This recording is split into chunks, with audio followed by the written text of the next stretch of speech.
Vai começar agora. Vetcast informa.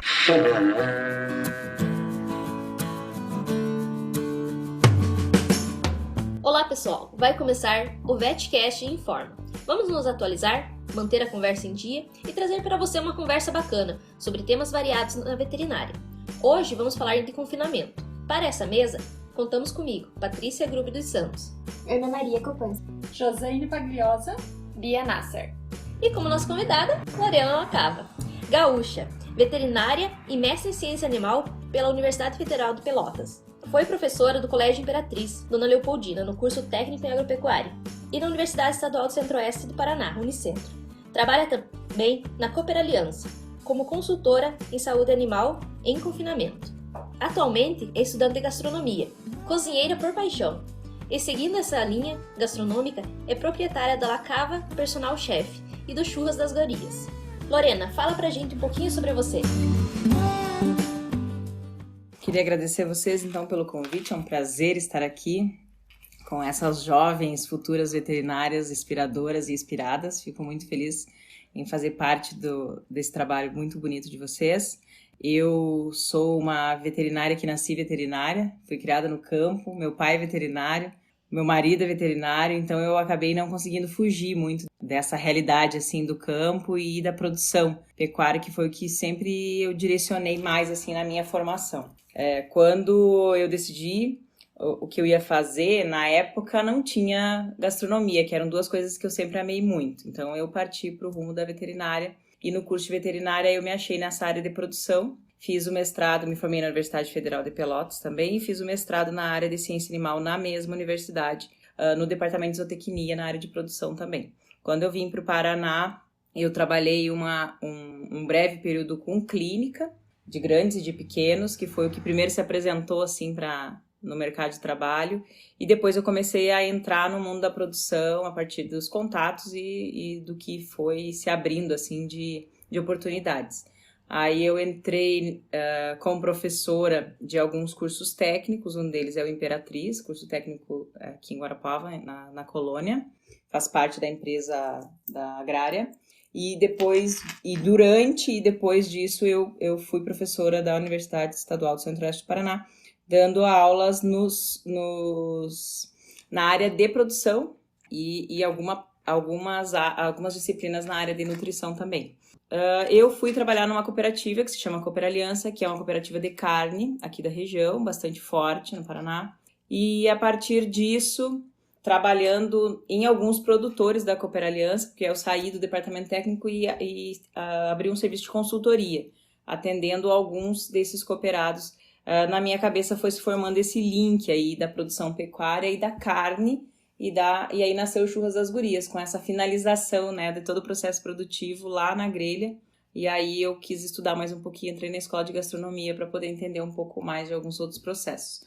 Hoje a minha vida está quase voltada aí 80% na gastronomia, em função do Churras das Gurias, que tomou uma amplitude maior, e aí eu ainda tenho algumas fazendas que atendo porque gosto, porque amo ainda o campo e gosto muito dessa nossa profissão que é a veterinária.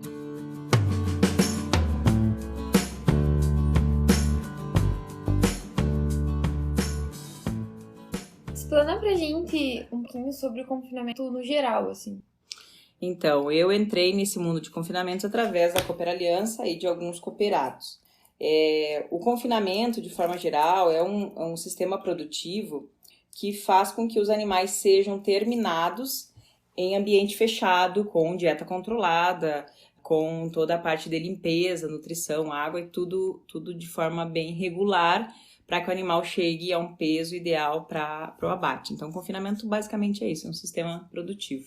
O confinamento aqui da nossa região de Guarapuava e região aqui, ele é diferente do resto do Brasil. Você pode explicar um pouquinho para nós sobre essas diferenças?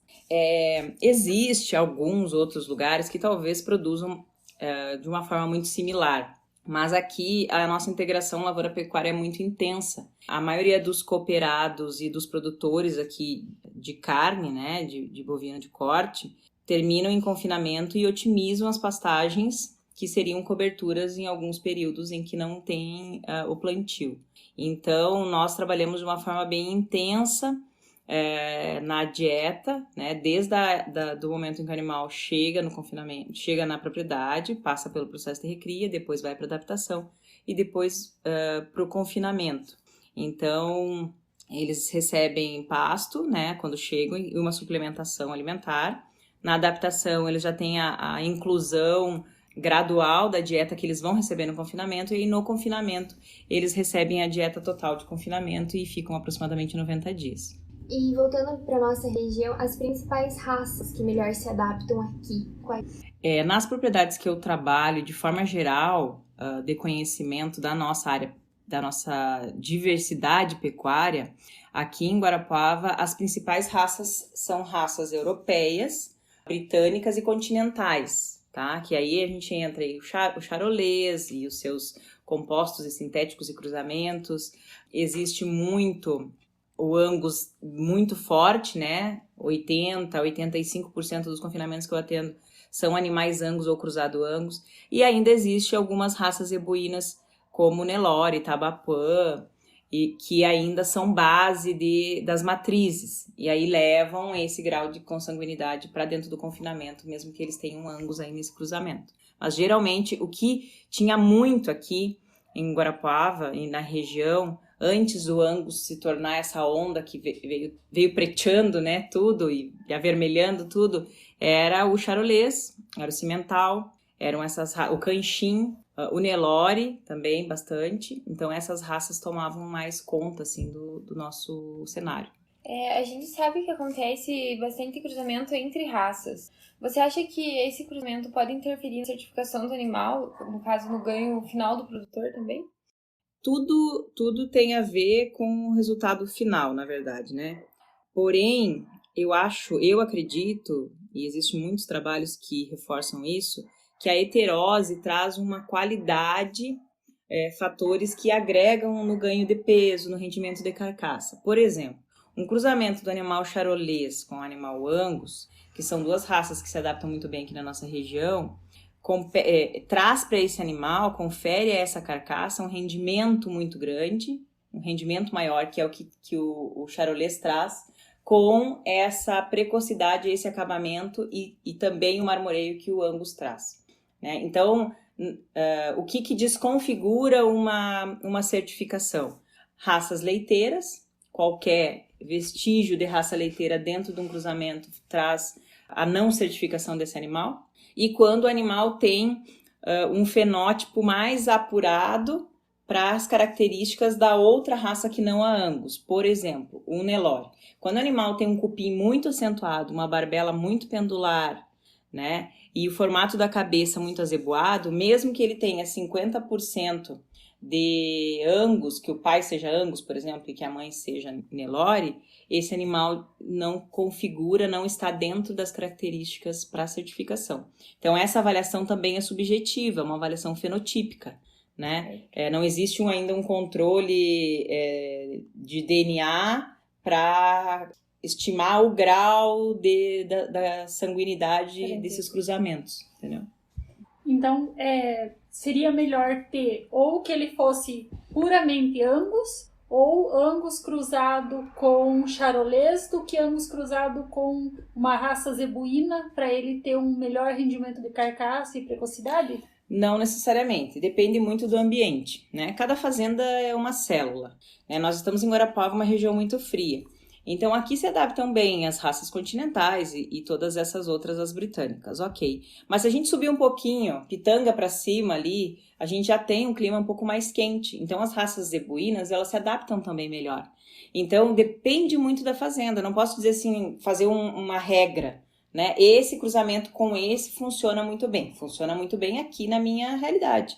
Mas ali no vizinho talvez já não funcione. O relevo dele é mais acidentado, os animais têm mais dificuldade com a temperatura, tem uma aguada menor, enfim. Então, depende muito do local. O cruzamento dos animais zebuínos com Angus ficam animais excelentes também, né? Animais com uma carcaça também muito boa, com um acabamento bem homogêneo.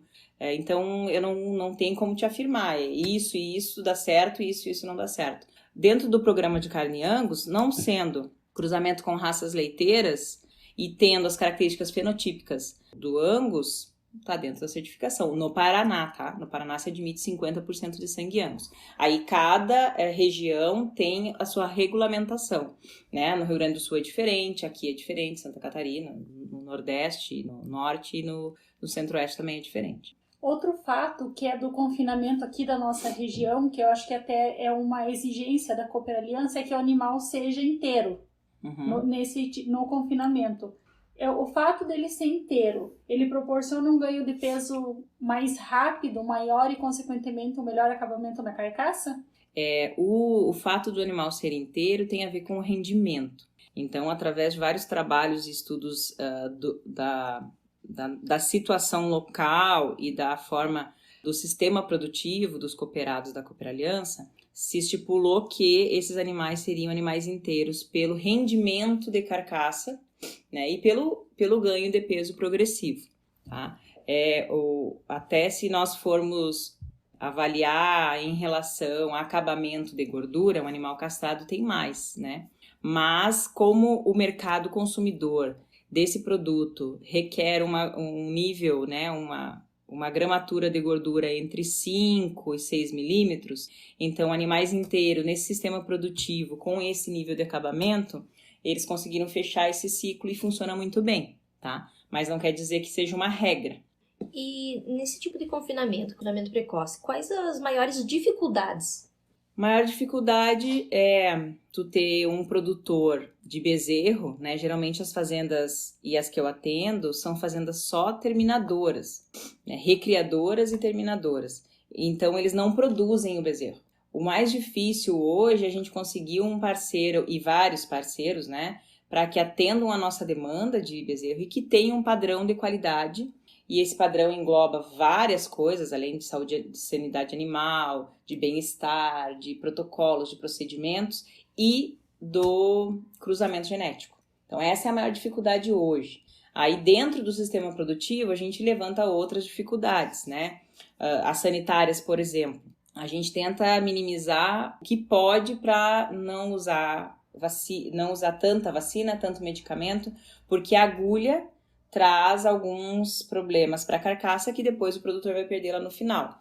Então, a gente tentar trabalhar com uma medicina veterinária profilática e preventiva é o nosso grande desafio como médicos veterinários nesses sistemas, né? Então, essas são as maiores dificuldades. Aí, se você quiser saber que doenças mais tem nesse tipo de sistema, aí eu posso enumerar algumas. Por exemplo, quando o animal chega, a doença que mais nos acomete em função do carrapato aqui é a tristeza parasitária bovina, complexo. Aí depois disso a gente tem doenças respiratórias, algumas que quando o animal entra no confinamento, doenças do sistema locomotor em geral, desde de fraturas até problemas interdigitais, frieiras, enfim, todos os problemas possíveis de locomotor, eles são encontrados dentro do sistema de produção de confinamento. Como você havia falado que os bezerros não nascem dentro da propriedade, qual que é a média dos meses que eles chegam na propriedade? Então, algumas fazendas têm essa produção integrada, tá? Que tem as fêmeas, e aí faz todo o processo de inseminação ou de cruzamento, e aí nasce os bezerros. Mas a maioria das fazendas, elas compram, porque a demanda é muito grande, né? Então, às vezes, tu não tem um espaço, nós não temos propriedades imensas para a gente ter todo o ciclo, né? Os animais geralmente chegam na fazenda com uma média de 6 meses de idade, pesando aproximadamente 200 quilos, em média. Então, eles chegam, eles passam por um processo adaptativo, e aí, depois disso, a gente vai passando eles, né, de categoria, de recria, adaptação, e entra no confinamento a partir da adaptação e do peso.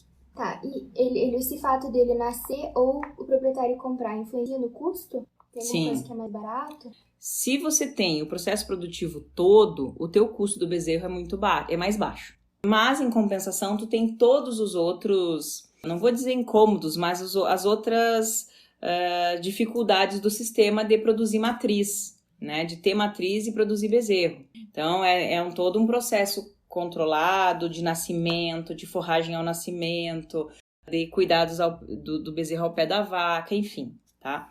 Então, quando se tem um sistema produtivo em que a gente só recebe os terneiros, esse tipo de dificuldades e de trabalho o produtor não tem. Em compensação, a gente fica à mercê do mercado, né? Da oscilação do quilo do boi. Geralmente, agora, nas últimas semanas, está tendo uma alta bastante expressiva. Tem algumas feiras aí regionais que está saindo a R$10,50, R$11 o quilo. Então, a margem do terminador é muito pequena, apesar de ele ter bonificações e a carne ser muito bem valorizada nesse sistema de produção aqui, dessa cooperativa em especial, mas ainda a margem é muito apertada, então a gente fica à mercê do mercado. Essa é o grande gargalo. E o tempo no pasto até ele entrar no confinamento, qual que é a média?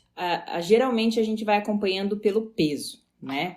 Então o animal sai da propriedade com, em média, 16, 17 meses, ele chega com 5 meses, então ele passa o resto do processo 10 meses aproximadamente no período todo, entrando no pasto, adaptação e confinamento. Sendo que no confinamento, uma média das propriedades que eu atendo é 90 dias de coxo.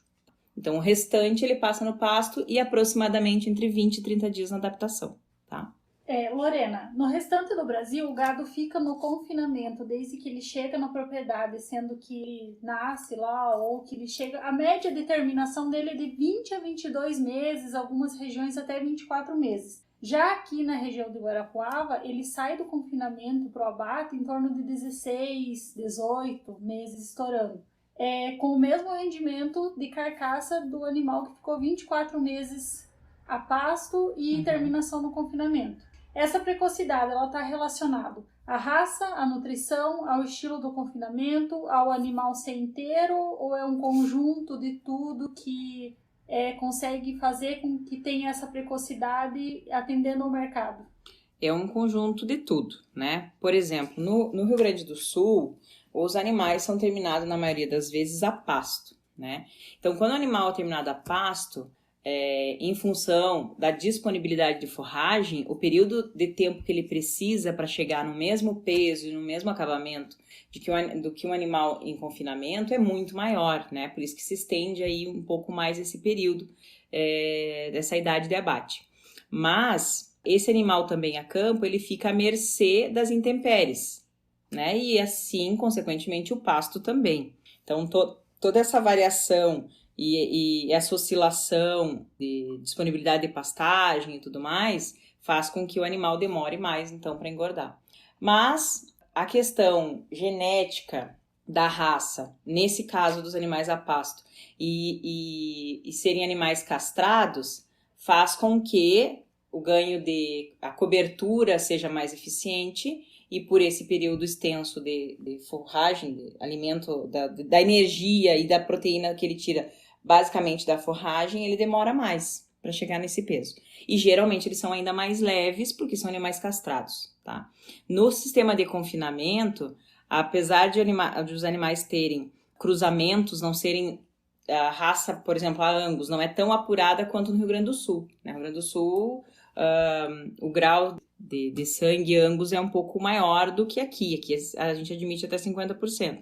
Então, esse sistema produtivo com um nível proteico bastante intenso, com um nível energético bastante intenso na dieta, com essa predisposição do Angus de precocidade, até de marmoreio, que isso a gente vai ver só depois, né, do abate, faz com que o animal consiga reduzir o tempo. O proprietário também aumenta o giro. O que é isso? Ele produz mais animais num ano, porque eles terminam mais cedo. Se eles terminassem com 24, 30 meses, ele tem um número menor de animais terminados. Então, isso também diminui o giro do produtor. Por isso que se intensifica a dieta para que a gente chegue nesse peso, que é uma média de 500, 520 quilos, os machos, com acabamento de gordura em média de 6 milímetros, e as fêmeas são terminadas entre 400 e 420 quilos, com um acabamento médio de uns 7 milímetros, 6 a 7 milímetros.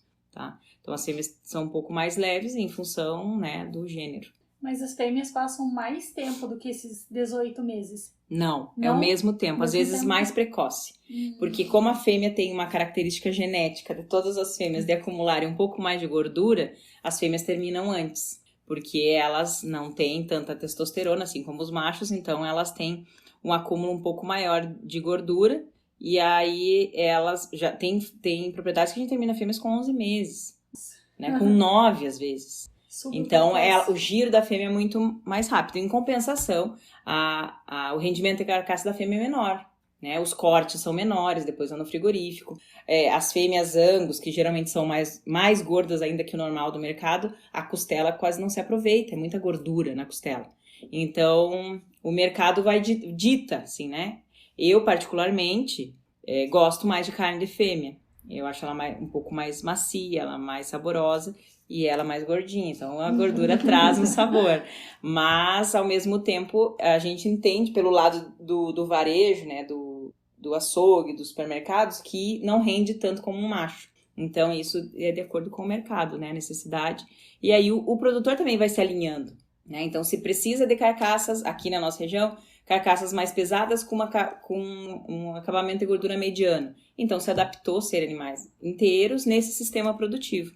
Né? Então, o animal chega com 200 quilos, entra na adaptação com uns 320, 340, fica aproximadamente 30 dias e entra no confinamento com um pouco menos de 400 quilos. Então, em 100 dias, ele consegue chegar a 500, 520 quilos.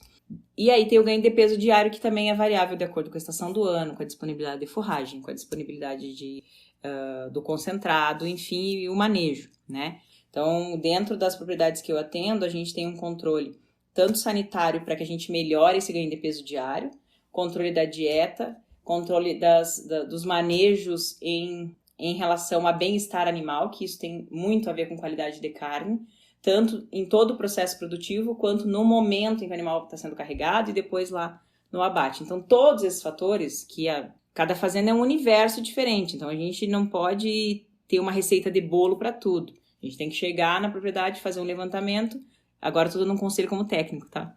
Chega na propriedade, faz um levantamento, vê como que é a realidade de cada lugar. Clima, relevo, disponibilidade de pastagem, se tem integração, se não tem, se o produtor tem a condição de investir em suplementação, né? A partir de quando ele tem essa condição, enfim, de quando na vida do animal, né? Se já na recria, se só no final da recria ou na adaptação, enfim. Aí cada fazenda é um universo.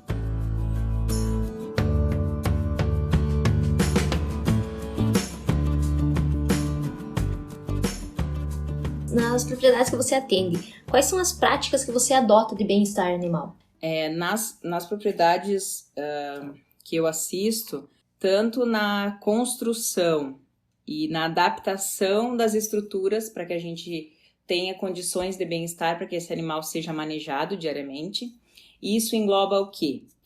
Forma de conexão entre os currais, né? As mangueiras e os currais de manejo sanitário, por exemplo, as mangueiras antes da balança, né? Então a gente tem, numa das fazendas que eu atendo, nós fizemos uma construção toda em curva, sem sombreamento, dentro de uma linha do bem-estar animal, porque hoje dentro do bem-estar animal existe várias linhas de treinamento ou várias linhas para manejo desses animais, tá?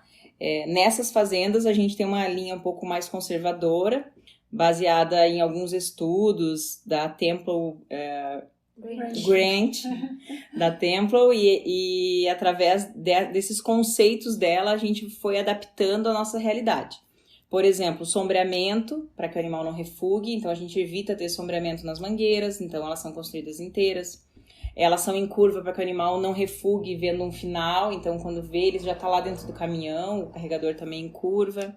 As pessoas não trabalham nem com cachorro, nem com choque, nem com gritaria. A gente trabalha tentando, ou no máximo com bandeiras, tentando fazer com que o animal siga o fluxo sem se estressar e ser agredido.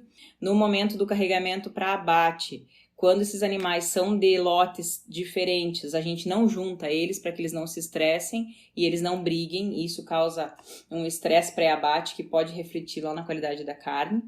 A gente treina também os funcionários para que eles saibam o local exato de aplicação do medicamento, de que forma, qual é o ângulo que a gente vai chegar no animal, para que ele não se estresse, para que ele entenda que a gente não tá agredindo, mas está trabalhando junto com ele. E todo o processo de recorrência diária do ser humano com o animal.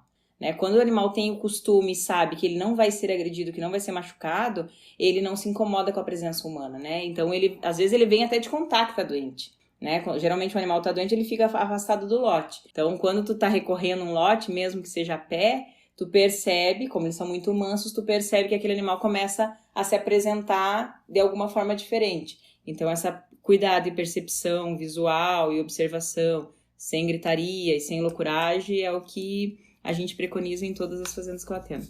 E nisso que você falou do treinamento dos funcionários, o que você acha que é a visão deles em relação a essas práticas de bem-estar? Nas fazendas que eu trabalho, isso não é de forma geral, tá? Tô dando um exemplo particular. Eles têm plena consciência, porque já é uma equipe que a gente vem há muitos anos treinando, eles têm plena consciência do que aquele trabalho deles faz a diferença lá no resultado final. Por quê? Porque a gente tenta integralizar eles em todo o processo produtivo. Se eu tenho algum problema lá no abate, que eu sei e que eu fui notificada pelo frigorífico, pela cooperativa, e que eu sei que tem a ver com culpa nossa, por exemplo, reação vacinal em lugar errado. O que é lugar errado? Costela, dorso, ou região posterior, picanha, enfim. Nós estamos fazendo alguma coisa de errado. Se não somos nós que estamos fazendo, então a gente vai pesquisar para saber se é tudo do mesmo produtor, porque a gente tem como rastrear essa informação. Às vezes vem lá do produtor de bezerro já, né? O cara não trabalhou, algum funcionário dele não sabia, enfim, como que se fazia o manejo, e aí fez vacina em lugar errado, e aí a gente descobriu lá no abate. E aí a gente faz palestras esporádicas, a gente faz retreinamentos de treinamentos, a gente faz adaptação, a gente está sempre procurando coisas novas no mercado, medicamentos que são de via injetável, se podem ser substituídos por via oral, então coisas Puron, substituir o injetável por Puron, então tudo isso são manejos constantes que a gente está trabalhando para que cada vez diminua mais essas incidências. Mas eles têm plena consciência. Mas não é uma condição geral de todas as produções do Brasil, tá? Mas hoje o produtor, e isso sim de uma forma geral, entende que se ele não tiver o mínimo das boas práticas e trabalhar num mínimo de condição de bem-estar animal, ele vai perder dinheiro. Porque o que ele perde em hematoma, em reação vacinal, a carne com pH alterado em função do estresse, lá no abate, justifica tudo isso mesmo ele não querendo entender. Então, isso é um conceito que não existe mais como a gente, na medicina veterinária de produção, retroceder. E isso, cada vez mais, a gente vai entrar de uma forma osmótica, assim, na vida da produção, porque não existe mais essa possibilidade. O cara perde muito dinheiro se ele der choque, se ele paulhar, se tiver muito cachorro no manejo. E isso não só para o animal que vai para abate, isso serve também para as fêmeas que estão em processo reprodutivo, por exemplo. Existem vários estudos que mostram que fêmeas que em propriedades que têm manejo com cachorros, que o nível de absorção embrionária é muito maior do que em propriedades que não têm. Então, isso é um exemplo pequeno que vem lá da produção até a parte do abate, até a carne chegar no consumidor. A diferença que faz, né? A diferença que faz. E continuando esse assunto, no futuro, isso vai ser uma prática muito mais fácil de ser implementada, tanto ela na medida mais conservadora possível, quanto o proprietário está mais aberto a receber outras formas de bem-estar. Sim. Isso vai muito da conscientização. Eu acredito que é a forma que eu trabalho. Os meus colaboradores têm que entender o porquê daquilo, né? Eu não posso gritar. O que tem eu gritar perto de uma vaca, de um boi, né? Mas por quê? O que o grito faz? Qual é o tipo de estímulo que esse animal recebe quando ele tem essa indução de estresse?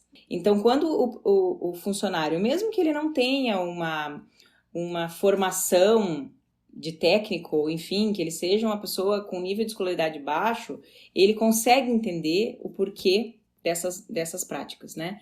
Porque você pode apresentar números, né? Uma propriedade que eu convenci o produtor a nós trocar as instalações foi com números.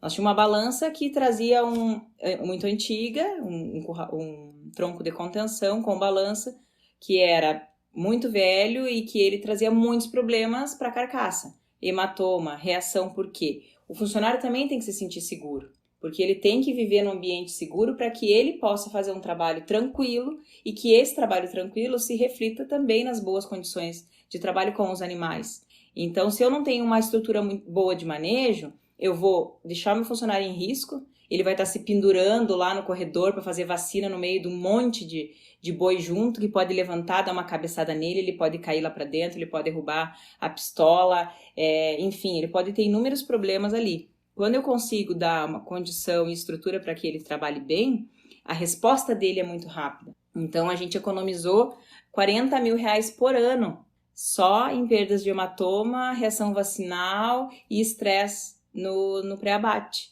Então, isso eu consigo convencer o produtor. Mesmo que ele não tenha condições agora de investir, ele sabe que isso vai ser um investimento que ele vai economizar depois, né? Então, fica fácil da gente convencer, como técnico, convencer. Tem que pesar no bolso, né? Tem que pesar no bolso. O ser humano é assim, né? Aprende na dor ou no amor.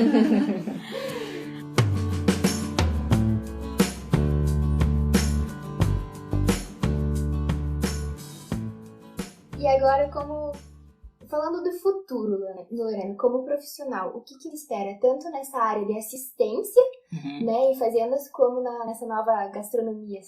Então, eu acho que uma coisa eu não consigo desvincular da outra, sabe? Eu sempre digo que o Churras das Gurias vai do campo ao prato, porque eu não acredito mais nessa veterinária de emergência. E assim, vamos ser bem realistas, os nossos cursos hoje no Brasil nos preparam para sermos clínicos, né? E eu acho que a clínica é muito importante, é importante a gente saber toda a parte fisiológica do desenvolvimento de cada doença, saber toda a forma de tratamento, mas eu acredito muito que o tratamento preventivo, que a medicina veterinária profilática seja o futuro hoje da produção. E isso entra o técnico aprender a trabalhar com esses fatores, bem-estar animal é um deles, com essa linha que vem uma vertente muito intensa, que começou lá com as aves e suínos, e que hoje já é uma realidade dentro da bovinocultura, ovinocultura, que são os fitoterápicos, probióticos, simbióticos e pré-bióticos, que melhoram toda uma condição imunológica, enfim. E o tratamento com a percepção e a necessidade de vacina de cada rebanho. Eu hoje não trabalho com clínica diretamente. Eu tenho os atendimentos clínicos do rebanho, mas são atendimentos clínicos que não são emergência, né? Um animal começou a mancar, né? Raramente a gente tem alguma emergência. Nós tínhamos uma mortalidade numa das fazendas, nós terminávamos 1.200 animais ano, hoje a gente está quase em 2.000. Mas nessa época morreu um animal por semana, 2 animais por semana. Com a implementação de calendários sanitários, nós reduzimos para 1 animal a cada 2 meses, às vezes mais. Então, eu aumentei a vacina. Ok, gasto mais com vacina, mas gasto menos com medicamento e gasto menos com mortalidade, que é um prejuízo para o produtor. Então, o que eu vejo hoje e o que eu sempre aconselho para quem já fez estágio comigo e quem ainda fará é que nós precisamos ser conhecedores do todo. E o todo é toda a propriedade, é todo o sistema, é toda a realidade regional, é saber aonde nós estamos. O que cabe aqui, para mim, nesta região, não cabe lá no norte, por exemplo. Então, o profissional não tem que só ler livros e estudar só artigos. Ele tem que ler jornal, ele tem que conhecer do mercado, ele tem que se preparar para essas tecnologias diferentes e para a percepção, porque a gente faz veterinária achando que vai trabalhar com animais. E a gente termina trabalhando na veterinária só com pessoas, porque tu tem que causar esse convencimento. Tu tem que fazer os colaboradores, porque se o funcionário não joga no teu time, tu não consegue fazer nada na propriedade. E aí, quando tu não consegue fazer nada na propriedade, o produtor vai te mandar embora, porque tu tá saindo caro. Quando tu te mostra investimento e não custo dentro da propriedade, que é reduzindo uma mortalidade, fazendo treinamentos e conscientização, trabalhando dessa forma, eu acredito que a consistência e a confiabilidade do teu cliente é eterna, né? Tu sai de lá só se tu quiser, mas isso faz parte de todo um processo social, que não é tanto técnico, que também a gente precisa do embasamento, mas a parte social do médico veterinário a gente precisa desenvolver mais.